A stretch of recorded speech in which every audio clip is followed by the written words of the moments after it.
Hey guys, how's it going? Coming on tonight. Just another Thursday night leading on into the Friday. For those that are working, congratulations, it's almost Friday. I'm just coming on because something came across my mind, a scenario, and I wanted to talk about it because I think this might be helpful. So, I am somebody who spends a lot of time doing shadow work. I've said this before. And I wanted to talk about one specific idea that maybe in times of sorrow and pain, you need to make pain your friend. Why I say this is that sometimes you need to seek pain in horrendous scenarios is because if you can work through pain, you actually can find the pleasure you're looking for. How does that sound? Seeking pain to find pleasure. Now, a lot of people, every human usually does the opposite. They always go to seek pleasure and avoid pain. And then they end up in the same cycle again. The reason being is because only through challenging the pain you felt, the pain you're feeling, the pain you're currently in, maybe were in, have been in, if you haven't done the pain work, you most likely will attract that same scenario or something similar again, because you are doing certain basic things that people do when they're going towards pleasure and avoiding pain, which is to say things like, I'm going to stop this. It's never going to happen again. I can't let this happen to me again. If I didn't do this, then that wouldn't have happened. These are all scenarios and things we've all said 1,000 times over. And why I say that that's the skirting of the pain and going towards pleasure when you say things like this is because you're leaving the possibility for it to happen again. Those statements are double-sided. They state that the possibility is there because should this scenario be the same, it could happen again. So how do you avoid that could, would, should? Is to actually go into the pain. And I'll explain why. Because if you think about it, when you leave a possibility open, that means that you can have it reoccur. And when you do a full circle and actually face pain dead on, and this can happen in work, it can happen in relationships, it can happen when you lose money, lose a car, pretty tragic things, right? No one wants to be in those situations, but yet we find ourselves in those situations all the time. So let's say, for example, you're somebody who's like, I don't get what this girl's saying. Why would you go after pain?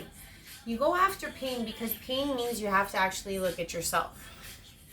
Let's say, for example, if it's the work thing, right? Let's say at work you're either being misused or you're getting fired or you're not getting enough money. All of those things lead to one factor, that you are avoiding the point of finding your happiness in the situation. So in the case of you avoiding the situation where it's like you're not confronting the painful ending or the painful change in that position that you're holding, you end up allowing that scenario to happen. I'll let you sit with that. The same thing happens with a relationship. Let's say you leave a relationship and you tell yourself things like, I cannot be with someone like that ever again. You're leaving it open-ended. You're leaving that sliver of possibility to occur. Because it's like you're saying that I'm vulnerable to this, once again. So if you work or go into the pain directly, like you wade through it, okay? As bad as it is, you can end up crying for months, you can end up crying for days, you can end up crying for weeks, hours, whatever the case may be. Because if you seek the pain and you work through it, meaning you're challenging your flaws within the situation, full throttle, be prepared, it's not easy. You start to take ownership of the things that you did that resulted in the situation. Mainly, the main one you should hit, it is one of the most pivotal ones, is that when you're looking at any situation, doesn't matter if it's friends, family, work, you're choosing where you are. Flat out. You choose, like, that was your choice. You choose to be where you are at that point. Like, if you're in a bad work situation, you either change it or you're out. Or you knuckle under. And again, you're not resulting in facing the pain. The way you face the pain is if you really do not want to be there, you face it and you leave. And it's painful. Same thing in relationships. You leave or you stay. And either way, what happens is, even in the case of like losing money, you leave or you stay. And what I mean by that is, like, let's say, for example, like you go to a casino and you lose a bunch of money, right? And you get mad at yourself and you're like, oh, I cannot let this happen again. You're leaving the possibility open. If you go into the pain of what you've caused, you call up your wife or your husband and you say, hey, I just blew all this money.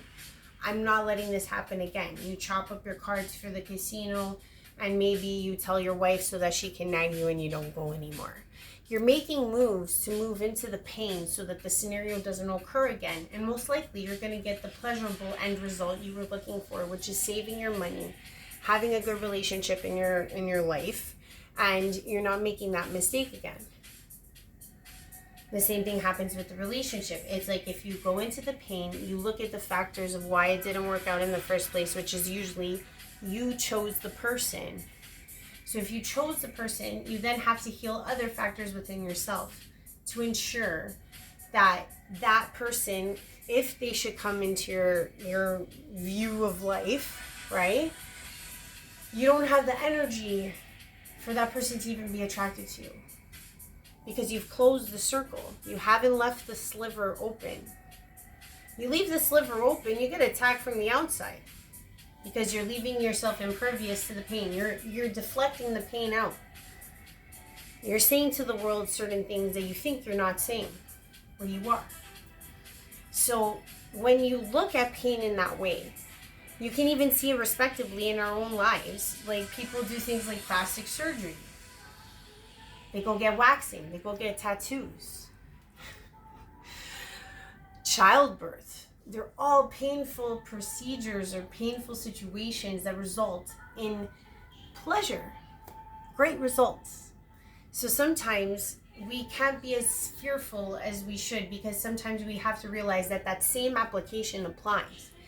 In those scenarios, you're seeking pain to receive a pleasurable result. In the same way, when you have those tragic things that happen in your life, look at it the same way. Seek the pain to find the pleasure. You'll find that person that's not like your ex. You'll find that job that's not like your last. You won't go to the casino and blow your money, so you'll be more financially stable. It's a way of thinking that sometimes it's a better result. So you start off the hop with that perspective, saying like, you know what, I'm really going to figure this out for myself. Hope this helps, because I feel like in this time, like, we all have to do shadow work. We all have to look at ourselves, and I'm always doing different versions of looking at self, talking about God, trying to, open hearts. That's my jam. That's what I do. So I love you guys lots. Like, share, subscribe if you like what I'm saying. Have a great night. Good night.